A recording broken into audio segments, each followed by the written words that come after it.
Salam sejahtera Malaysia, Denyut Nadi Suara Rakyat bergema di channel ini. Berita terkini daripada bharian.com.my 30 Disember 2023. JCOM dakwa langkah Dubai dalam pembikinan untuk tumbangkan PM10. Selamat Tahun Baru diucapkan kepada seluruh rakyat Malaysia. Berita penuh Kuala Lumpur. Selepas langkah Sheraton dan langkah London, kini muncul pula langkah Dubai yang didakwa didalangi oleh pemimpin parti pembangkang termasuk wakil tertentu kerajaan dengan matlamat sama, iaitu untuk menjatuhkan kerajaan perpaduan pimpinan Perdana Menteri Datuk Seri Anwar Ibrahim.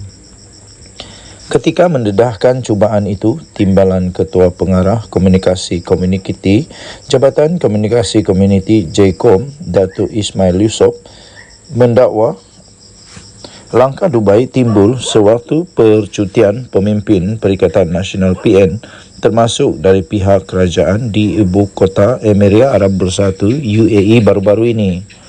Beliau mendakwa pertemuan itu berlangsung untuk berunding selain menetapkan tugas tertentu kepada pegawai yang dipertanggungjawabkan untuk mengenal pasti ahli parlimen yang berpotensi beralih sokongan kepada pembangkang dengan sogokan semata-mata mahu menubuhkan kerajaan tebuk atap.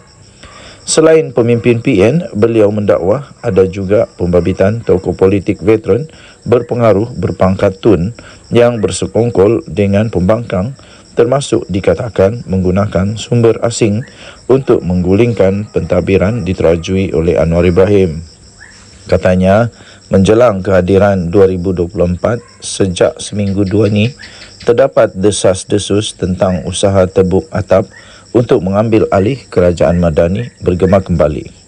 Menjadi rahsia umum sehari dua ini, cerita mengenai percutian di Dubai oleh tokoh-tokoh dari PN diikuti dengan kehadiran beberapa pimpinan lain yang dikaitkan dengan kumpulan-kumpulan yang tidak senang dengan cara kepimpinan Perdana Menteri ke-10 dan Kerajaan Madani.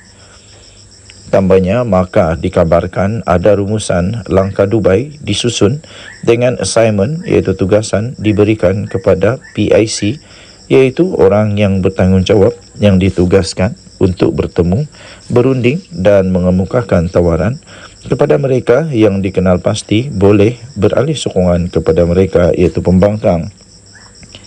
Dikatakan ada jurucakap yang ada akses dengan kepimpinan di sebelah pembangkang sedang berkeliaran di seluruh negara termasuk di Sabah dan juga di Sarawak untuk cuba meyakinkan bahawa pada awal 2024 kerajaan Madani akan tumbang siap dengan tarikh dan deadline sekali, katanya. Beliau mendakwa ada bekas Perdana Menteri dan bekas Menteri Kewangan serta sekutu mereka turut terbabit dalam perancangan itu dengan menggunakan segala sumber dalam dan luar negara. Bercakap kepada BH, Ismail berkata beliau memperoleh maklumat mengenai gerakan terbaru untuk menjatuhkan kerajaan dari pelbagai sumber, bukan satu pihak saja. Mengulas lanjut, beliau mengakui memiliki butiran pemimpin PN maupun di pihak kerajaan yang terbabit dalam langkah Dubai, tetapi memilih untuk tidak mendedahkan perincian terbabit dengan alasan ia bukan tanggungjawabnya. Katanya, saya fikir sebagai seorang yang mendukung PM10 dan kerajaan Madani, saya bertanggungjawab memberi satu sudut pandangan. Saya harap boleh memberikan bukan saja pencerahan tetapi membantu siapa juga yang membaca hantaran itu. Katanya, biarlah saya percaya pihak keselamatan, pihak lebih tinggi, lebih maklumat dan mengetahui siapa yang terbabit dengan langkah Dubai. Saya tidak fikir saya nak ambil tanggungjawab untuk mendedahkan nama sesiapa, tetapi saya makan cili. Siapa makan cili, dia rasa pedas, katanya. Apapun, saya tidak mahu dedahkan, tetapi kedudukan saya dengan jawatan yang saya pegang dalam JKOM, saya boleh akses banyak maklumat, antaranya dalam konteks yang saya anggap kalau sudah sampai peringkat mengancam keselamatan negara, gangguan soal kestabilan dan keharmonian masyarakat, saya fikir tidak adil kalau saya berdiam diri, katanya. Mengulas lanjut cubaan yang dianggapnya gerakan pengkhianatan, Ismail menggesa supaya Perdana Menteri memiliki asas yang kukuh untuk bertindak tegas. Tegasnya, ia gerahkan. Itu jelas menunjukkan ia satu konspirasi politik berniat jahat selain dilihat berpotensi mengancam kedaulatan dan keselamatan negara.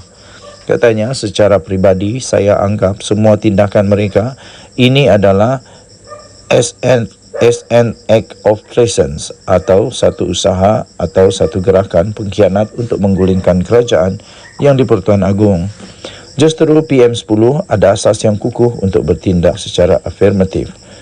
PM10 juga perlu segera arahkan Kementerian Dalam Negeri, Ketua Polis Negara dan pihak keselamatan negara untuk menyiasat beberapa individu yang didapati terbabit secara langsung itu. Ia termasuklah mengheret mereka yang ada kaitan dengan usaha jahat ini, iaitu langkah Dubai untuk disoal siasat atau diambil keterangan mereka, katanya. Terdahulu tular di beberapa aplikasi media sosial mengenai pertemuan tertutup beberapa ahli Parlimen PN termasuk 2 dari Barisan Nasional di Dubai. Gerakan itu didakwa diatur oleh beberapa pemimpin PAS dan Bersatu untuk mendapatkan sokongan sebagian ahli Parlimen BN dan Parti Pesaka Bumiputera Bersatu PBB. Mesej itu juga mendakwa langkah Dubai antara lain bertujuan menarik sokongan orang Melayu khususnya UMNO bagi pembentukan kerajaan baru. Pertemuan turut merangka mewujudkan semula mufakat nasional seperti pernah dilaksanakan oleh UMNO dan PAS selepas pilihan raya umum ke-14 lalu. Mesej itu mendakwa jawatan Perdana Menteri turut ditawarkan kepada PBB dan autonomi yang lebih besar selain 20% royalti hasil minyak kepada Sarawak. Denyut nadi suara rakyat bergema di channel ini. Jangan lupa tekan butang subscribe, like dan share. Malaysia kita punya, cintai Malaysiaku, kita jaga kita. Kita jumpa lagi. Salam sejahtera Malaysia. Kita jaga negara Malaysia dengan terbaik. Saya Admin The Twin TV ingin mengucapkan selamat tahun baru 2024 kepada seluruh rakyat Malaysia. Marilah kita sama-sama pastikan kita menjadi manusia yang cukup berguna untuk negara Malaysia. Kita dapat membawa keharmonian, kesejahteraan dan pembangunan yang terbaik bagi negara Malaysia.